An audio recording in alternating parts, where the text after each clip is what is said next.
Hi guys, today I'm going to be reviewing the UFC action from over the weekend. It was a big card. I'd say a couple of the fights on the main card disappointed a bit, but overall I think it's a good event. So let's start off with the first fight from the main card, which was Josh Emmett against Bryce Mitchell. Bryce Mitchell stepped in on late notice to take this fight. I think it was 2 or 3 weeks potentially. His fight got moved up to the main card after Ian Gary sadly had to pull out against Vicente Luque with pneumonia. So we got Josh Emmett, brutally knocked out Bryce Mitchell. I think I highlighted Josh Emmett's power in the preview of this event. He's just got insane power. He's probably the hardest hitting 145-pounder. I'd probably say he hits even harder than when Conor McGregor was in the weight class. It's just insane. A lot of it's probably because of his build. It was just, wow, that knockout. Like, you could hear it. Like, fans were screaming and you could still hear the knockout. It was mental. It's a big right hand with Bryce Mitchell just slipped his guard down and Josh Emmett just landed a big punch. I thought it was quite interesting in the start how the fight only lasted 1 minute and 57 seconds of the first round, but I thought it was quite interesting how Bryce Mitchell was able to pressure Josh Emmett to move around, but then Josh Emmett eventually got control of the centre of the ring, or centre of the cage, sorry, and landed that brutal shot. And it was just, I don't think I've ever seen like an opponent get knocked out that brutally with like that hard a punch. Like, obviously when I watch boxing, like Deontay Wilder and stuff, but like the aftermath of that, like Bryce Mitchell was having like he was shaking on the floor afterwards, like he couldn't get up. It was just a brutal knockout, and I just hope that Bryce Mitchell can come back from it. I hope he's healthy. I think he got let out of the hospital during the main card still, so hopefully he's alright and hopefully he's been properly looked after. There's not really much to talk about with this fight other than just a devastating knockout, which got performance of the night as well. So we also got another $50,000.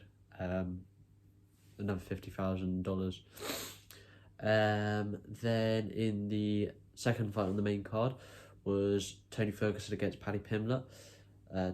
Paddy Pimblett won this round by a unanimous decision. It was quite clear that he won this fight. It was not like Jared Gordon. It just shows you, I think, how good Jared Gordon was. I think Paddy Pimblett has also made some improvements, I'd say he's definitely got better since that Jared Gordon fight and since his previous fights.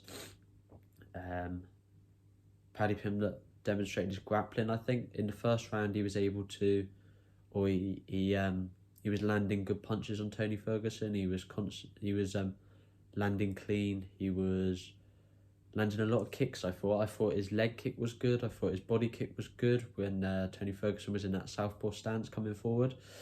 I thought Paddy Pimblett's chin was still up in the air, which I think against a better opponent they will be able to land on that, which is why I fear, because I want him to fight Bobby Green next, I fear that because Bobby Green's a good boxer and I feel like he'll be able to land on his chin, unfortunately, but we'll have to see. Hopefully he can sort it out, but then also he might be able to navigate that by this next thing that I'm about to speak about. He showed his grappling, the grappling side of his performance has improved. He hasn't really shown his grappling, which is what he's known for. He hasn't really shown that in the UFC, which I don't know why. He's just been knocking people out really, and when he's been taken down, he's submitted them. But his grappling in the second and third round was very good. He was able to take Tony Ferguson down. In the first round, he was able to drop Tony Ferguson and just grapple with him on the floor and like try and knock him out. He was trying to submit him. He was trying to knock him out. In the second and third round, I think he was just able to take him down and just maul him on the floor. In the third round, he got quite tired. I think he said afterwards that was because he got too tired trying to knock him out in the first round, which I think is understandable. He's had a long layoff. yeah, Tony Ferguson's big name. If you get a first round knockout over Tony Ferguson, it's a big statement. But he did well. He just dominated Tony Ferguson, really. Like in the third round, even in the third round when he was very tired and he was visibly tired, he just took Tony Ferguson down and he couldn't get back up. And I think that was he showed IQ. He showed good fight IQ. I think Paddy Pimblett, he chose the easiest way to the victory, which you've got to rate from him. Paddy Pimblett showed major improvements. For Paddy Pimblett, I think next for him should be fighting Bobby Green, hopefully. Then he can get into the rankings. And for Tony Ferguson, I think Tony Ferguson should unfortunately retire. I don't like saying that fighters should retire, but he's had a good career.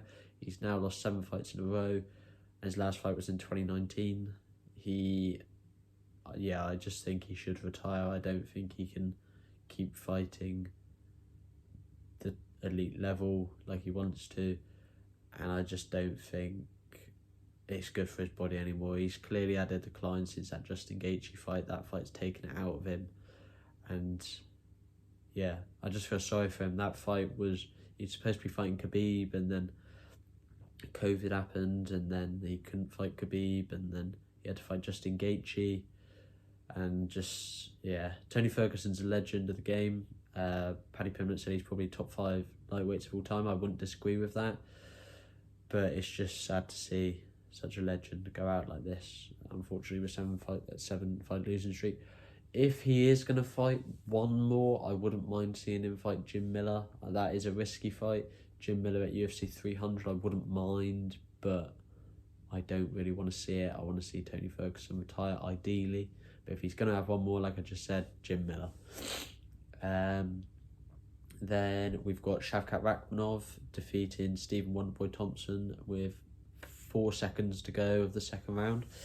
This fight was a bit, it's probably what I expected, really. Thompson was trying to move around a lot. He was trying to bounce around, but then Shavkat Rakhmonov just got him up against the cage and just kneed him, shouldered him, elbowed him, punched him, did whatever he could just while he was against the cage. Tried taking him down a couple of times, and Wonderboy Thompson showed some good takedown defense. But then he eventually got him down, and when he got him down, he just kept him down on the floor, and he was able to submit him.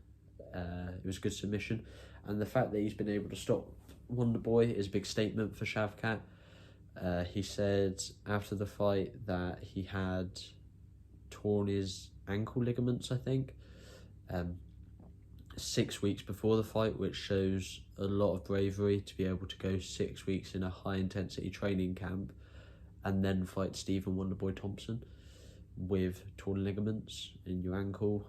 That shows a lot of mental toughness. It shows what Shavkat Rakhmonov's about. And I'm looking forward to what's next for Shavkat Rakhmonov. I don't think he's going to get the next title shot, unfortunately, because of those. If those ligaments are torn, he's going to need surgery, which could see him out till the second half of next year, I think. So Leon Edwards could get a fight in the first half of next year and then fight him, or if he's going to have a fight before Leon Edwards, which I'm going to speak about what's next for Leon Edwards afterwards. If he's going to have a fight before Leon Edwards, I'd say potentially the Gilbert Burns versus Jack Della Maddalena fight in March, the winner of that. I'm going to speak about some big fights that have been announced for that Miami card in March. On Wednesday in the news review. There was a lot of big fights that Dana White announced, which I'll speak about, like I just said. I think Shavkat Rakhmonov should fight the winner of Gilbert Burns and Jack Della Maddalena, and then the winner of that fight should then fight for the title. Then for Stephen Wonderboy Thompson, what I think he should do next, I think Wonderboy, I don't think he should retire. He's 40 years old, but unless he wants to retire, then it's up to him. But if he's not going to retire, because I don't think he's at the stage where he needs to retire, I'd say fun fights, fun stand-up fights. I don't really want to see him against wrestlers anymore, because he's such an amazing striker. I want to see him against good stand-up fighters. So potentially Kevin Holland against Michael Venom Page, the winner of that. That's also a fight in March, which I'll be talking about. That's been officially made now. Michael Venom Page has signed with the UFC. The winner of that fight. I think the winner of that fight in the second half of next year would be good. I think that would be a really good stand-up fight, and that's what I want to see Stephen Thompson in now. Then on to the co-main event, we've got the flyweight title with Alexandre Pantoja against Brandon Royval. Obviously, they'd fought before. This went the full 5 rounds. Alejandro Pantoja won the fight. I think he won it 50-45 on 2 scorecards and 49-46 on the other scorecard. So it's pretty one-sided. I thought it wasn't the most entertaining fight like I thought it was going to be. I thought it was going to be a bit of a stand-up war, but Pantoja was just able to take Royval down, and he didn't have much defence against it.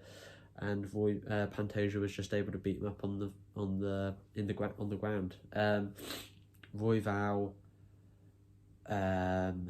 he didn't have much takedown defence. He looked good in the 5th round, where he was letting his punches fly, where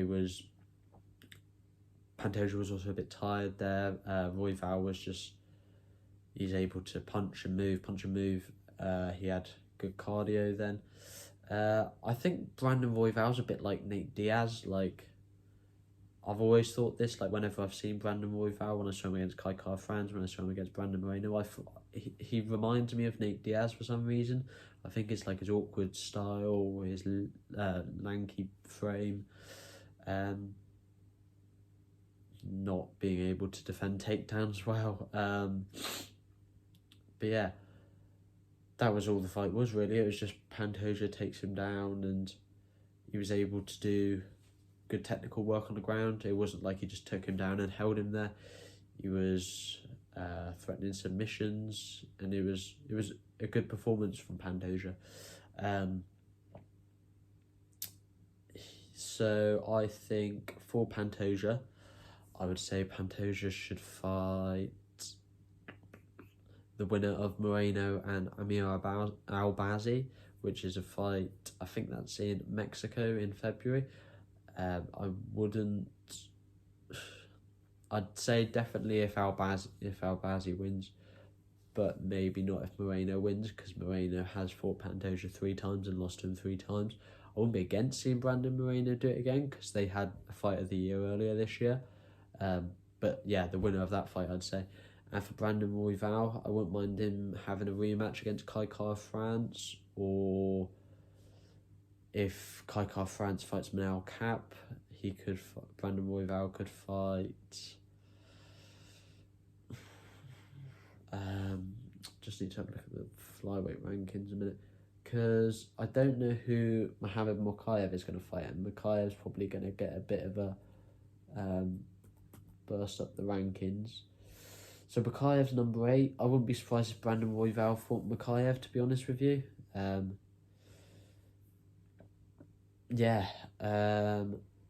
Royval. Maybe Alex Perez, who's ranked number 7. I don't know if Alex Perez has a fight. So I'd say...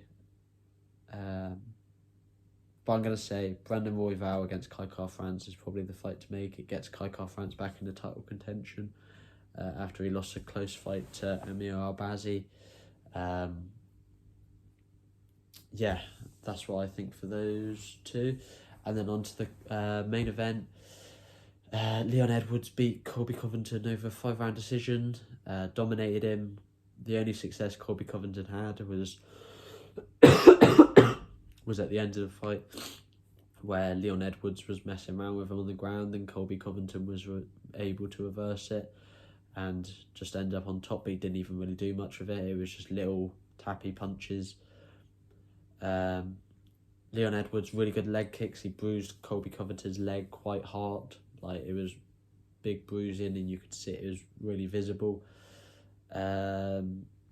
Great performance by Leon Edwards. I wanted him to try and go for the finish more, and I thought he would after the comments Colby Covington's made in the lead up to the event. But at the end of the day, I don't think it's worth getting too annoyed about the comments, especially if it gets you annoyed, because that's what Colby wants you to get. He says silly stuff like he did to get you annoyed, so you're aggressive and you make mistakes, and then he can win the title. But you stopped him doing that, and I think that's enough pain for Colby Covington. Like, I would have liked to seen Colby get knocked out, because even though people say, oh, it's just an act, when you say stuff like that, that goes above it's just an act. Like, when you make comments about Leon's late father, that's pushing it too far, and you can't say it's just an act anymore. That is, I think the whole thing is an act from Colby, but you can't be saying stuff like that. And I thought Leon Edwards was just gonna come out really aggressive, but it was good. It was good that he was able to control his emotions and just beat Colby well. So for the next fights, I'd say for Leon Edwards, he should probably fight Bilal Muhammad. I think Bilal Muhammad will probably come out more aggressive than Colby Covington did, which I thought Colby was not his normal like aggressive come out self, like where he was storming forward, like cardio, like trying to take you down, trying to throw loads of punches. He wasn't really doing that, and he was just letting Leon pick him apart and just keep that distance, which I was surprised about. He said that was ring rust. Well, if it was ring rust, you should have taken a fight before this, shouldn't you, and actually had a fight in the last 2 years. So I don't have much sympathy for him, because he's only having one fight a year max, and it's not fair that the other welterweights have to wait for him. But anyway, I think Leon Edwards should fight Bilal Muhammad next, because Bilal Muhammad's on a good winning streak. They obviously had that fight first in 2021 during COVID in the Apex. Leon Edwards won. Well, he was winning that, and then in the second round he poked Bilal Muhammad in the eye and got the fight got ruled a no contest. So I think Leon Edwards against Bilal Muhammad is a fight to make. For Colby, I don't really know what Colby Covington's going to do, because I think his ego is too big and he won't fight the up-and-coming guys, and I just don't know what he's going to do. I wouldn't be surprised if he just has super fights, because I can't see him fighting the likes of Shavkat Rakhmonov, Sean Brady, or anyone like that. I think his ego's too big for that. So I wouldn't be surprised if potentially he fights Dustin Poirier. I don't know what Dustin Poirier is going to be doing unless he has a fight lined up potentially. You could see Colby Covington call out Sean Strickland. They've had a bit of a back and forth over this week. I'd like to see Ian Gary against Colby in the future. Ian Gary got booked against Jeff Neal for March as well, so that was a big card in Miami. I wouldn't mind seeing him against Colby potentially in Ireland some point that year if they have an event in Ireland. But I'm going to say for Colby Covington next, I want to see him fight Dustin Poirier, because there's a bit of gym beef from when Colby left American Top Team. And yeah, that's my thoughts. So that's my thoughts on the whole UFC 296 event, guys. Thanks for listening. Like and subscribe. Please give comments on what I could improve, what you like about the videos, and what videos you'd like me to do over the Christmas period. Thanks, guys.